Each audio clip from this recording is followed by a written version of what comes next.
Martha Coakley. And for a quick look at how the people of Massachusetts feel about all of this, we have the pollster, president of the Word Doctors, Frank Luntz, is standing by with a group of Bay State residents who cast their votes in the special election today. Frank. Watch this, Sean. How many of you believe Barack Obama has exceeded your expectations? Raise your hands. None of you. How many voted for him? This is a Democratic group. Now let me ask you, how many voted for Brown, the Republican candidate? Who voted for Obama and switched and voted for Brown? You four are the reason why Brown appears to be leading. George, why did you switch?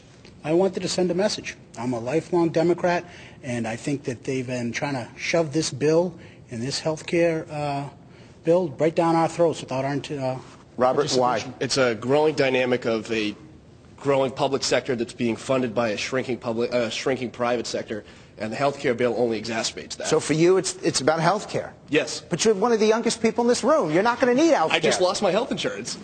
Why'd you switch? I'm an independent, and I always believe that government should be ruled from the center. And in the last several years, including the last year, it's been that 10% to the far left and that 10% to the far right, and I want to change. So is this a vote in favor of the Republican candidate or to send a message to Washington? Send a message to Washington. Who else is sending a message to Washington here? Show of hands. You guys in the back row, what message are you sending by this vote? Kill health care. You know, there's nothing wrong with our system. It needs some improvements, but it's a good system that the world envies. Go ahead, Ed. It's not just about health care. It's about the entire spending, the process, the way they're running things, everything. Gail? I'm not with them.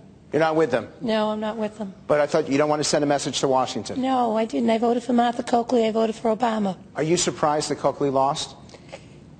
No, I'm not, because I think she should have known she was in trouble early on. Michael? She didn't get out and get her message out to people, and then in the end she got desperate and went to the negative campaign. The other 49 states are watching what's happening here right now. What message, Michael, should they take from this?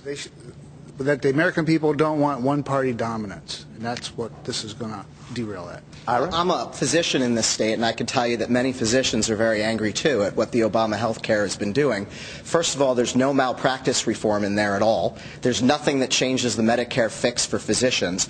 And if he's going to have a public health option in there as well that's modeled after the Medicare model, then we're in big trouble. So let me ask you this question.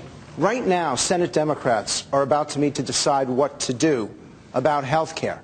Should they try to get it through before Brown is seated, or should they pause? Who believes that they should try to push it through? Raise your hands. 3 of you. Who believes that they should stop and let the senator be seated? So you guys voted for him. Sorry, half of you voted for Coakley, but you still believe that Washington should wait. Why? It's the wrong thing to do. We've set a decision as a state, and even though I voted for Martha Coakley and I want her to do this, and I support the health care bill, it's not appropriate. Go ahead. I agree with everything that he just said, and I especially think it's important that we show bipartisanship. Okay, Sean, we're going to go back to